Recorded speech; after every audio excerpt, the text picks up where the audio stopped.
So I know that I'm preaching to the choir by saying this, but it kind of feels like there's too much stuff going on right now. So much so that it's easy to feel like you're being crazy. And thankfully, there's a lot of us that are on SSRIs to keep us balanced as the country continues to fall apart. And at least we're on SSRIs for now. That's some not so subtle foreshadowing about what we're going to talk about in today's video. But there's a lot going on, and people are primarily focused on the things that matter the most, as they should be.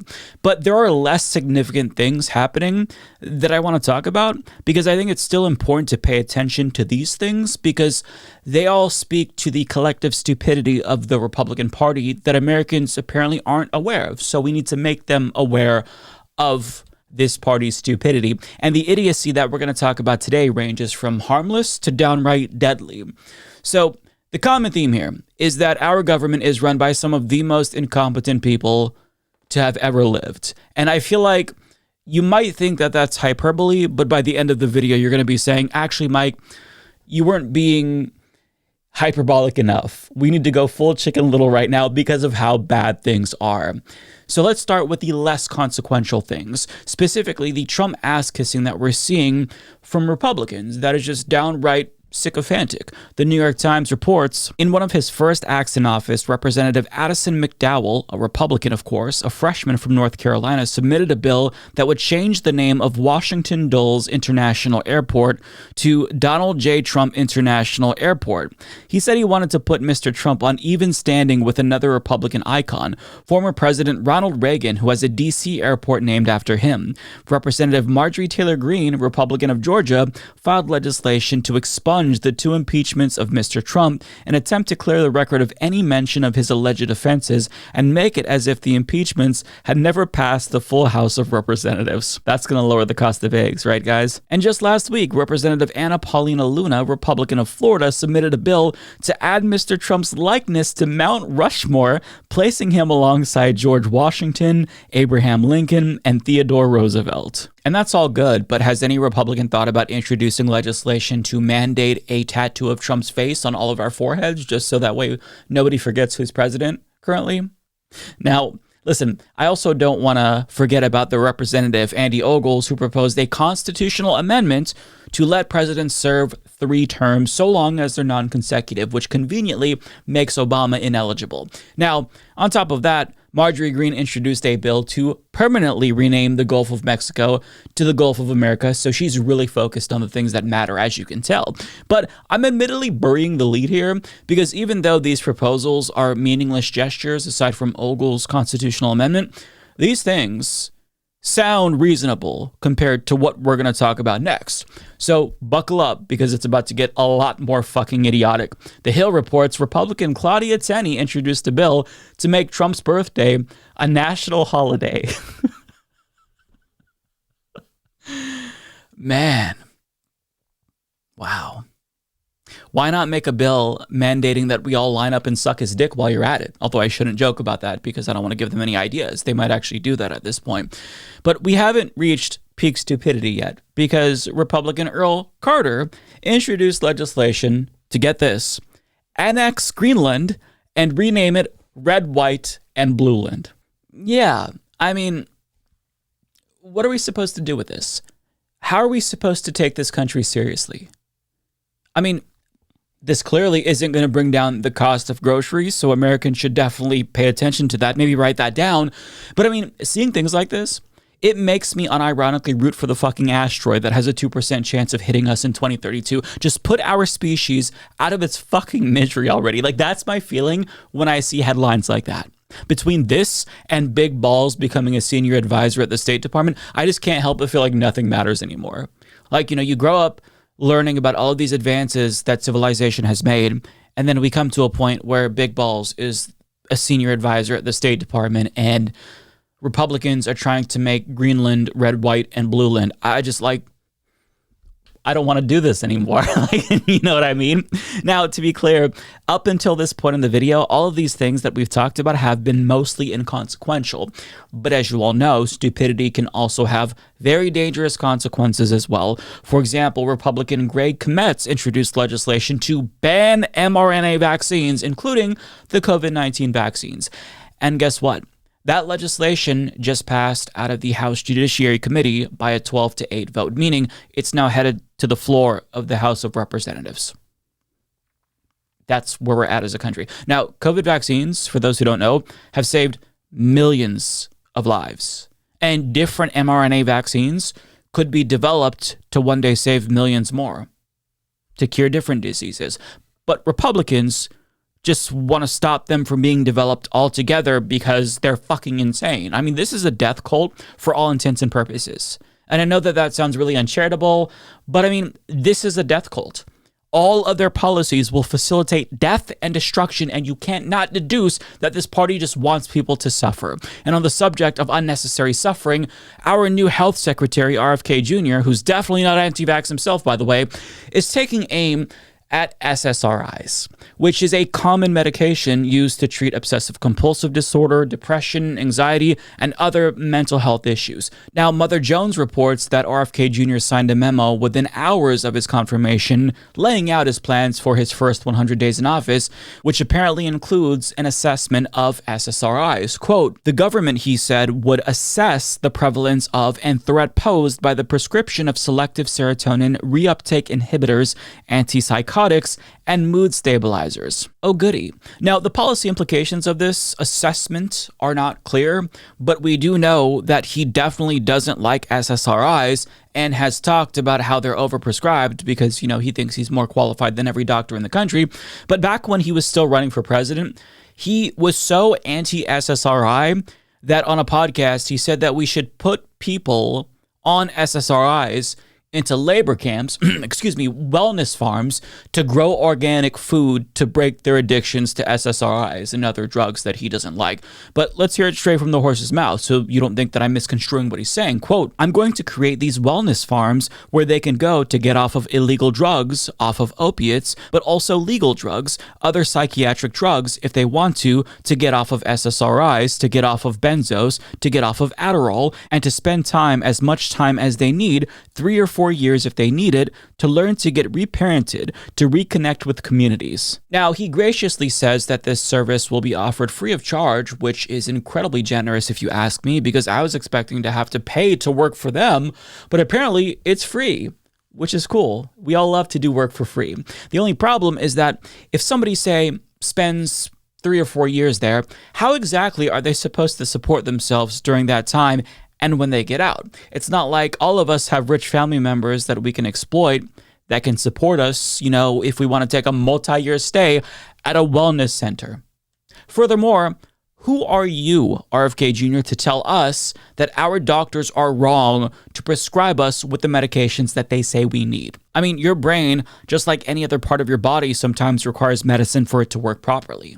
So even though being out in the sun and farming might make people feel better, it's not going to change the underlying fact that their body lacks serotonin needed to function properly. But he makes it seem as if being depressed or having anxiety is a choice or the product of an unhealthy lifestyle, which is insulting and confirms that he doesn't know what he's talking about. And I say this as somebody who's been on an SSRI for almost 10 years now. Before that, my quality of life was non-existent. Without it, I would be miserable. So the prospect of him taking that away from me or making it more difficult to access these drugs, that is extremely dangerous. Now, we don't know what he intends to do with them, but we know that he doesn't like them, and he's in a position of power to do something about it. Doctors prescribe SSRIs for a reason, and if you're not a physician, you shouldn't speak about things that you're not qualified to talk about, and you certainly shouldn't be in charge of health and human services for the entire country, but I'm afraid that that ship has sailed. But on the subject of criminally underqualified imbeciles, I do want to talk about the big guy himself, Donald Trump, because I don't think that it's a stretch to say that his incompetence is bound to get a lot of people killed. And to show you what I mean, within the Department of Energy, there's the NNSA, the National Nuclear Security Administration, which is responsible for our nuclear weapons stockpile. The big bombs that we have that are big enough to end all life on the planet. Well, like other government agencies, civil servants from the NNSA were let go, and some of them had very, very, very important jobs, specifically pertaining to the safety of said nuclear weapons. We're talking about jobs so important that even the Trump administration realized that they fucked up by firing these people, and now they're desperate to hire them back. But the problem, as this NBC News headline puts it, is that the Trump administration wants to unfire nuclear safety workers that they fired, but they can't figure out how to reach them. And this would almost be funny if it wasn't pertaining to one of the most important things ever. Like, we shouldn't have these nuclear weapons to begin with. No country should have these types of weapons that can end all life on the planet. But I mean, they're so stupid that they abruptly fired these people. They didn't bother to update their contact information. And since they didn't do that, well, I mean, how do you expect to contact somebody if your only line of communication to them was their government email address that they lost access to the second you terminated them? I mean, what am I supposed to say about this? This is the political equivalent of slamming your dick in a toilet seat. This is so stupid, such a self-imposed L that I don't even know what to say about this. And it's hard to get people to know about these types of stories because out of the thousands of things Trump is seemingly doing every single fucking day, this ranks very low on our list of priorities, him not being able to hire people back. But the fact that he let go of people in charge of safety of nuclear weapons in the first place is a pretty big story. But it's hard to juggle all of these different things that's happening simultaneously. But on the subject of Trump's incompetence, so he also fired hundreds of air traffic control staffers at the Federal Aviation Administration. And as HuffPost explains, the impacted workers include personnel hired for FAA radar, landing, and navigational aid maintenance, one air traffic controller told the Associated Press. The air traffic controller was not authorized to talk to the media and spoke on the condition of anonymity, because of course. They add, the National Air Traffic Controllers Association said in a brief statement Monday, it was analyzing the effect of the reported federal employee terminations on aviation safety, the national airspace system, and our members. Yeah, and I'm sure that we'll all soon find out. Now, before this, Trump fired the FAA chief and gutted an aviation safety advisory committee, as AP reports. And in completely unrelated news, a plane that departed from Minnesota crash-landed at Pearson Airport in Toronto and somehow ended up upside down. Now, thankfully, there were no casualties, but I have to say that it's alarming how quickly planes start falling out of the sky after Trump deregulated the industry. Now, to be clear, causation doesn't necessarily equal correlation, but a responsible leader would opt for more regulation and safety in the aftermath of multiple crashes, not less. But Trump sees all these planes falling out of the sky, and he's like, you know what? Let's keep at it. Let's get rid of more people. Oh, wait, no, let's hire them back. Oh, wait, we can't hire them back because we don't have their contact information.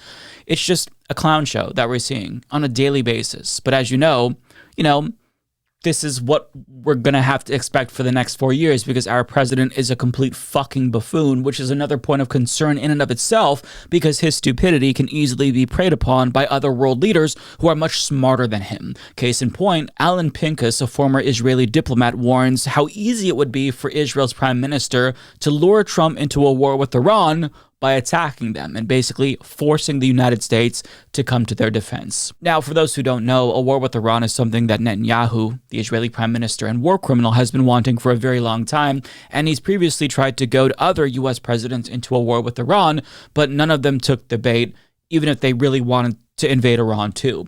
But Trump might just be the one stupid enough to actually fall for it. But to be clear, when I talk about how stupid Republicans are, there's more value to it than just pointing and laughing at them, which we should do, of course, to be clear. But it's important to talk about this because they're in charge of our entire government. And as big as it is, and for as many people as our government services, we need competent people in charge for it to run smoothly, for the tax returns to get out on time, for the Social Security checks to clear every single month. But they're incompetent, and they're not even pretending to try. Republicans who ran on very specific things like bringing down costs are trying to get you to think that it's the most important thing in the world to make sure that Trump's ugly mug is on Mount Rushmore, or that we should expunge his impeachments, which does nothing for anyone, doesn't even do anything for Donald Trump. It doesn't matter.